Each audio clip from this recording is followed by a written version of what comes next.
saya masukkan Islam karena kalau tidak disunat, tidak bisa memegang maulid dan tidak bisa memegang hakikat. Kalau tidak disunat, karena itu disunat itu diislamkan. Mulai umur 7 tahun, sudah mulai di bawah 7 tahun, itu tidak sah. Kalau disunat di bawah umur 7 tahun. Jadi umur 7 tahun itu mulai sudah diislamkan. Ya, anak saya yang pertama umur 8 tahun, dia disunat waktu umur 3 hari. Yang menyuruh sebenarnya tidak ada. Ini karena tradisi keluarga dan mungkin menurut kepercayaan keluarga saya untuk kesehatan dan untuk mengesahkan agama, katanya seperti itu. Asli saya campuran Betawi Sunda. Sekarang saya punya anak 2. Yang kedua itu umur 3 minggu. Sehari sebelum pulang dari bidan Rahayu, anak saya disunat. Kelak dia dewasa kan, dia kan harus menjalankan sholat 5 waktu dan ngaji. Katanya itu kan kotoran kalau menurut agama katanya. Kata ibu saya itu, kalau kita perempuan gak disunat, genit, nafsunya besar, jadi nggak mandang itu siapa atau saudara tuh nafsu aja gitu. Jadi kan ya pasti kitanya yang namanya perempuan takut gitu. Saya menyunatkan anak saya umur 7 tahun karena perintah agama dan adat. Karena saya orang Makassar, semuanya harus disunat. Hitam perempuan itu bukan tradisi Islam. Karena itu tradisi zaman pra-Islam yang panjang sekali sudah dilakukan. Dari agama sendiri saya tidak melihat ada dasar valid baik dari Al-Quran maupun hadis. Al-Quran tidak pernah mengemukakan baik secara eksplisit maupun implisit tentang sunat perempuan, gitu kan? Kalaupun ada ayat Quran anit tabi' millata Ibrahim itu untuk laki-laki, gitu kan? Bahkan juga ayat itu tidak bicara tentang sunat sebetulnya, tapi tentang akidah Ibrahim, yaitu tauhid. Hari ini aku menyunatkan anakku.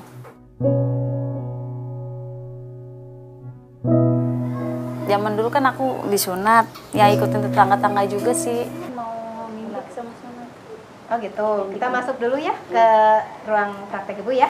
Jadi gini Mbak, saya kasih tahu, sekarang kan peraturan pemerintah itu khusus untuk baby yang baru lahir, khususnya untuk perempuan itu kan tidak dianjurkan dan tidak diwajibkan untuk dilakukan tindakan sunat seperti itu, karena bisa mengakibatkan robek pada daerah selaput darahnya seperti itu. Jadi kalau misalnya di sini ibu akan melakukan tindakan untuk tindik aja, gimana? Tadi Bu Bina menjelaskan katanya anak sekarang katanya nggak boleh disunat. Tapi ya saya maunya disunat. Kan ngikutin zaman-zaman orang tua dulu disunat. Jadi ya saya ikut-ikutan aja. Ya akhirnya Bu Bidan ikutin anjuran saya. Kita punya standar kompetensi, tidak ada kompetensi untuk melakukan sunat perempuan. Sehingga dalam mengembangkan pendidikan, kurikulum yang disusun itu tidak ada untuk sunat perempuan. Karena memang tidak ada di dalam filosofi profesi kami itu melakukan sunat perempuan itu tidak ada. Itu yang membuat kami agak sedikit khawatir.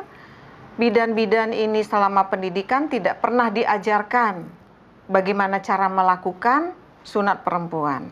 Tapi begitu masuk ke masyarakat, terutama yang di perifer, bidan-bidan di daerah-daerah ya, mereka dituntut untuk melakukan itu. Informasi juga kalau mereka tidak mau, sepertinya kurang diterima oleh masyarakat. Nah, akhirnya mereka menyesuaikan, tapi menyesuaikan tanpa ada panduan yang jelas. Justru nanti tanpa ada panduan yang jelas malah mungkin bisa membahayakan. Jadi kalau sunat perempuan dalam konteks standar profesi bidan, baik kita di Indonesia maupun di International Confederation of Midwife atau ICM, itu tidak pernah ada kita kompetensi untuk sunat perempuan. Nah, di Indonesia khitan perempuan itu sudah lama dilakukan dan diperkirakan sejak masuknya Islam ke Indonesia. Nah, itu berkembang sebagai satu tradisi. Walaupun kalau kita tanya kepada orang yang melakukan khitan perempuan, ditanya apa ini ketentuan dari agama, umumnya ia mengatakan ya dasarnya tidak tahu. Dan para pakar juga berbeda pendapat dalam soal itu.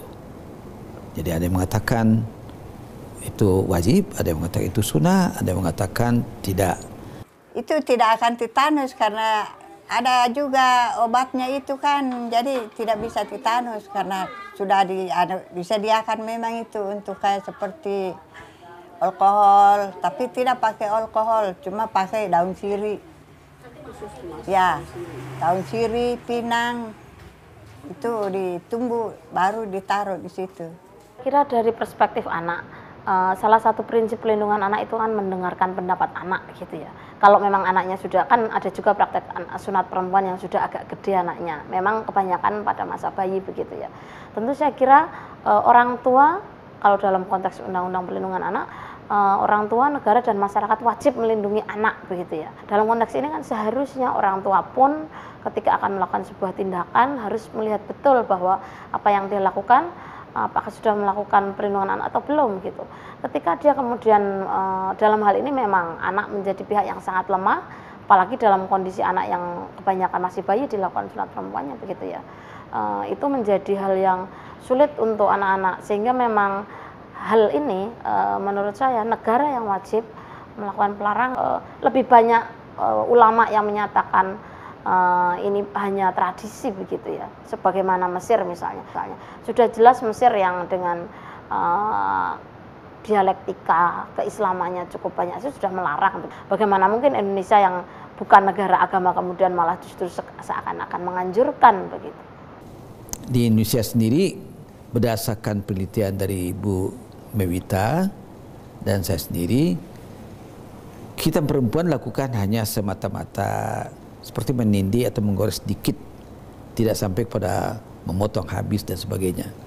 Jadi itu. Walaupun sedikit, pertanyaannya adalah itu tindakan medik atau bukan? Mestinya itu tindakan medik karena melakukan potongan pada bagian tubuh. Kalau dia tindakan medik, apa dasarnya? Kalau seorang dokter atau seorang perawat atau bidan melakukan tindakan medik tanpa ada indikasi medik, itu saja sudah bermasalah. Karena itu melanggar kode etik. Jadi itu. Nah, kalau ada manfaat, di dalam literatur apapun kita cari, tidak ada manfaatnya. Malah lebih banyak mudaratnya. Ya tentu bagi saya sih sebaiknya tidak dilakukan. Jangan lakukan khitan terhadap perempuan, tidak ada gunanya begitu. Bahkan kemungkinan juga membawa bahaya. Kalau praktek khitan membawa bahaya, maka kita harus cegah.